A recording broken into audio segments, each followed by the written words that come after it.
Lord Dunsany, the nightmare countries.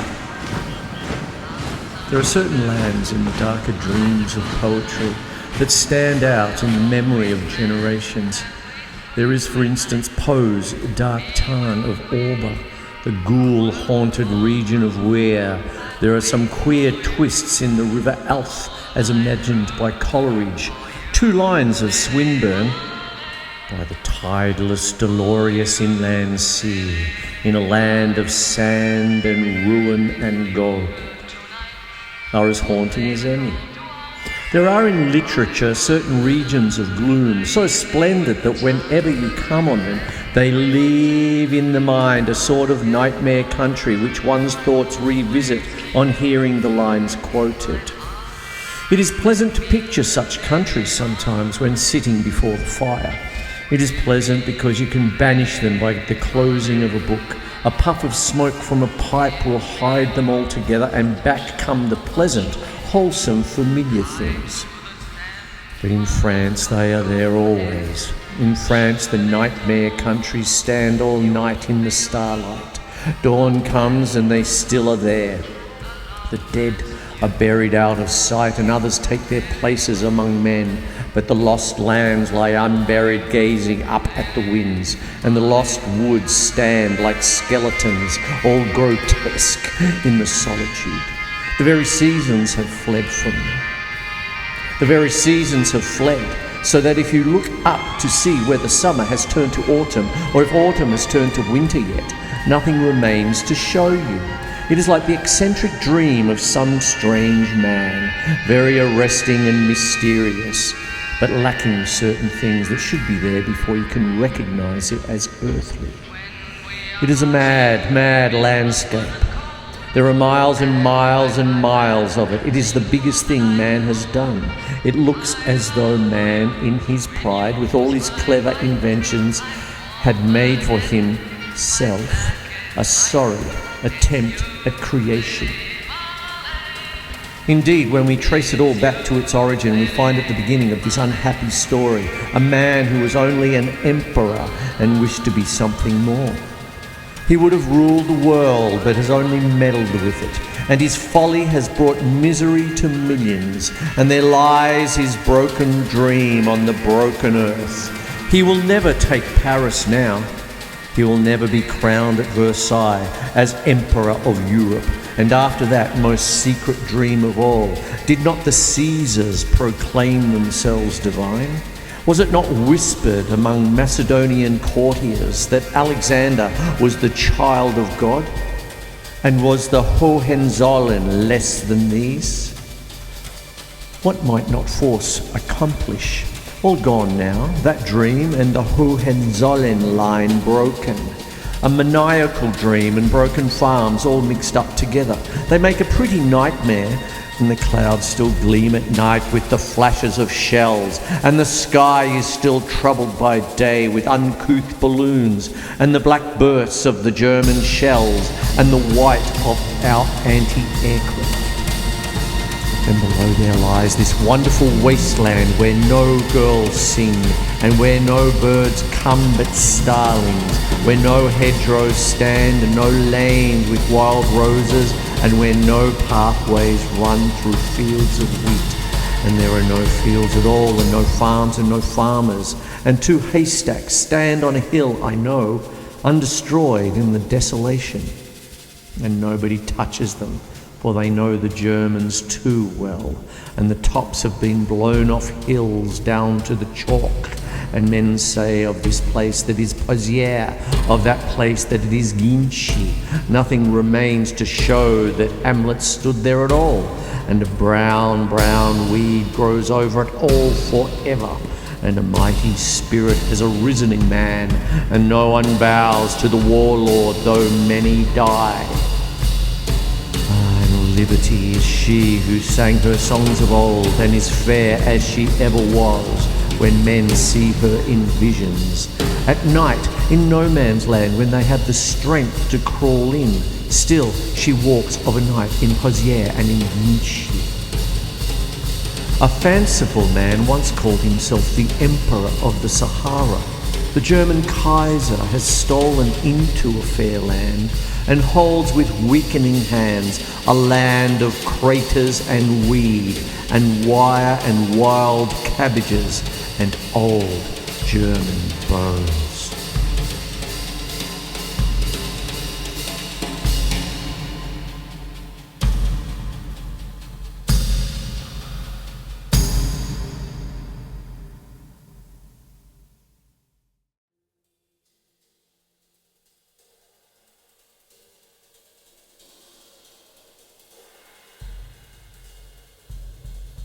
The Splendid Traveller. A traveller threw his cloak over his shoulder and came down slopes of gold in El Dorado. From incredible heights he came. He came from where the peaks of the pure gold mountain shone a little red with the sunset. From crag to crag of gold he stepped down slowly. Sheer out of romance he came through the golden evening. It was only an incident of every day. The sun had set or was setting, the air turned chill, and the battalion's bugles were playing retreat when this nightly stranger, a British aeroplane, dipped and went homeward over the infantry.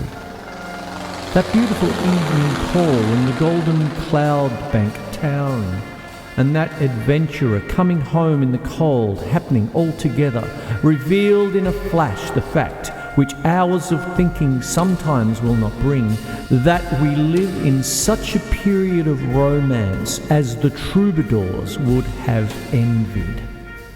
He came, that British airman, over the border, sheer over no man's land, and the heads of the enemy and the mysterious land behind, snatching the secrets that the enemy would conceal. Either he had defeated the German airmen, who would have stopped his going, or they had not dared to try. Who knows what he had done?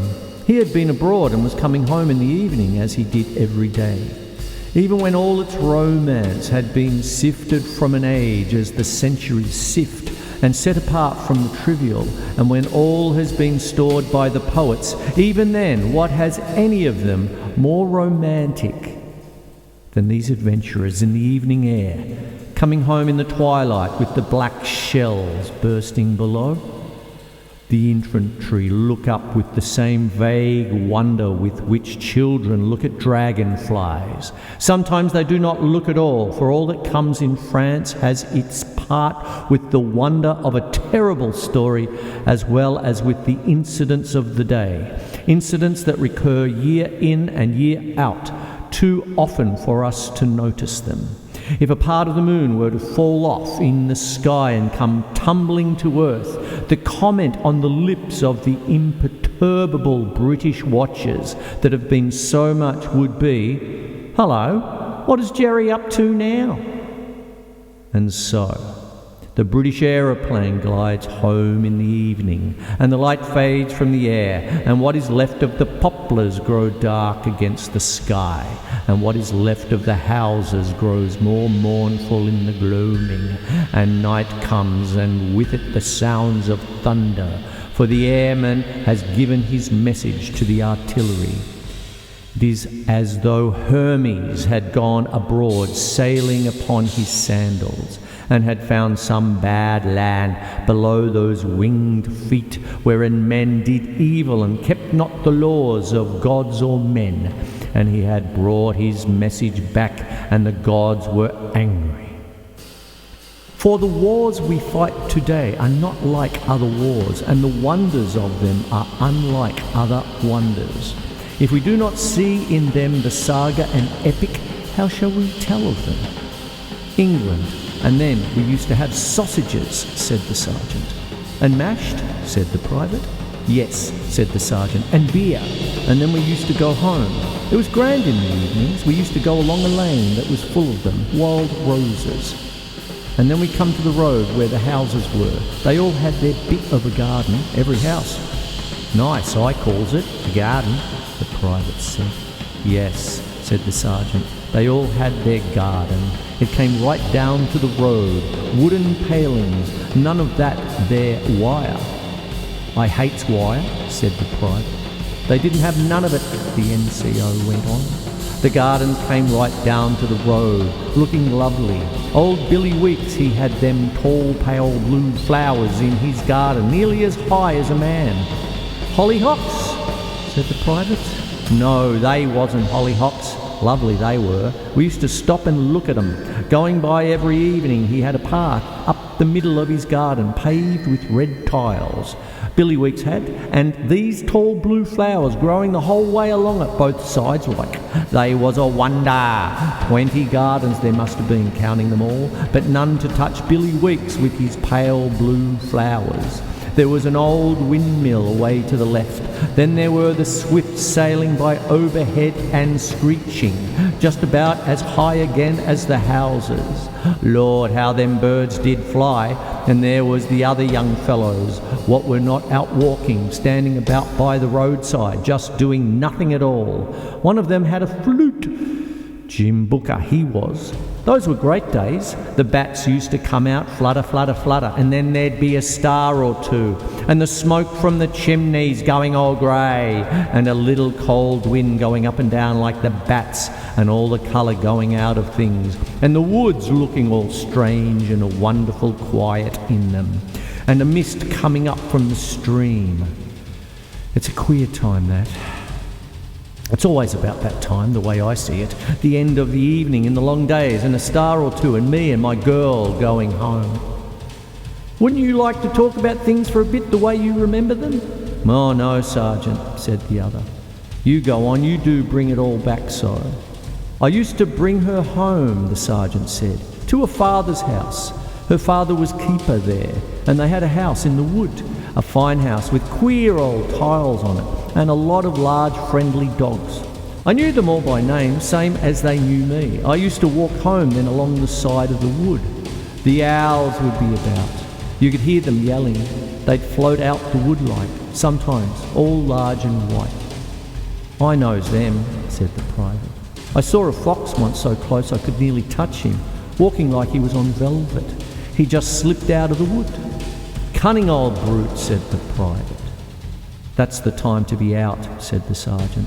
10 o'clock on a summer's night, and the night full of noises, not many of them, but what there is, strange, and coming from a great way off, through the quiet with nothing to stop them. Dogs barking, owls hooting, an old cart, and then just once a sound that you couldn't account for at all, not anyhow. I've heard sounds on nights like that nobody'd think you'd heard. Nothing like the flute that young Booker had. Nothing like anything on earth. I know, said the private. I never told anyone before, because they wouldn't believe you. But it doesn't matter now. There'd be a light in the window to guide me when I got home. I'd walk up through the flowers of our garden. We had a lovely garden, wonderful, white and strange. The flowers looked of a night time.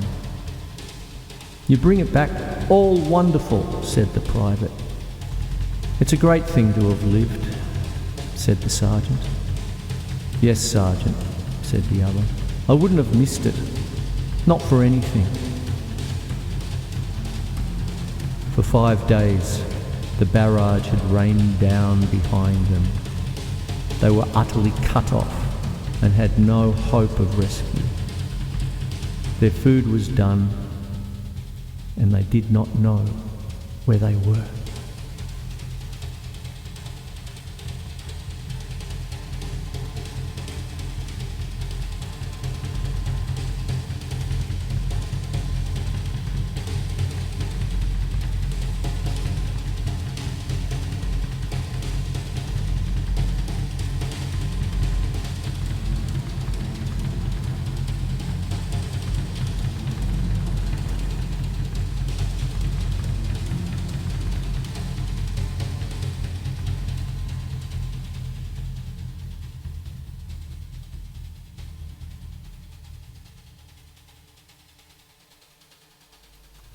It was night in the front line and no moon, or the moon was hidden. There was a strafe going on. The Tok Emmers were angry, and the artillery on both sides were looking for the Tok Emmers. Tok Emma, I may explain, for the blessed dwellers in whatever far happy island there be that has not heard of these things, is the crude language of Mars. He has not time to speak of a trunk mortar battery, or he's always in a hurry, and so he calls them TMs, but Bellona might not hear him saying TM for all the din that she makes, might think that he said DN, and so he calls it Tok Emma. Okay, beer, C, Don, this is the alphabet of Mars. And the huge minis were throwing old limbs out of no man's land into the front-line trench, and shells were rasping down through the air that seemed to resist them until it was torn to pieces. They burst, and showers of mud came down from heaven, aimlessly as it seemed. Shells were bursting now and then in the air with a flash intensely red. The smell of them was drifting down the trenches. In the middle of all this, Bert Butterworth was hit. Only in the foot, his pal said. Only, said Bert. They put him on a stretcher and carried him down the trench. They passed Bill Brittling, standing in the mud, an old friend of Bert's. Bert's face, twisted with pain, looked up to Bill for some sympathy. Lucky devil, said Bill. Across the way on the other side of no man's land there was mud the same as on Bill's side. Only the mud over there stank. It didn't seem to have been kept clean somehow. And the parapet was sliding away in places, for working parties had not had much of a chance. They had 3 Tok Emmas working in that battalion front line, and the British batteries did quite know where they were, and there were 8 of them looking. Fritz Grogenschasse, standing in that unseemly mud, greatly yearned for them to find soon what they were looking for. 8 batteries searching for something they can't find along a trench in which you have to be leaves the elephant hunter's most desperate tale a little dull and insipid. Not that Fritz Grogenschasse knew anything about elephant hunting. He hated all things sporting and cordially approved of the execution of Nurse Cavell. And there was thermite too. Flammenwerfer was all very well, a good German weapon. It could burn a man alive at 20 yards, but this accursed flaming English thermite could catch you at 4 miles. It wasn't fair. The 3 German trench mortars were all still firing. When would the English batteries find what they were looking for and this awful thing stop? The night was cold and smelly. Fritz shifted his feet in the foul mud, but no warmth came to him that way. A gust of shells was coming along the trench. Still, they had not found the Mini Oröfa. Fritz moved from his place altogether to see if he could find some place where the parapet was not broken.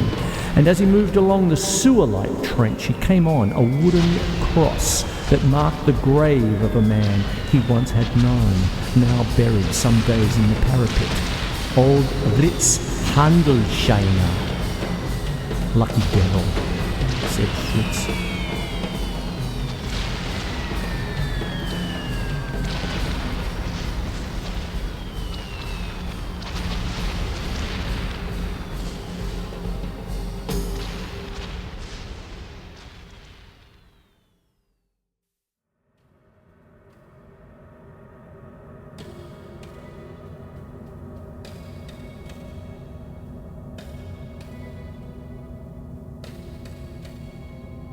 The road.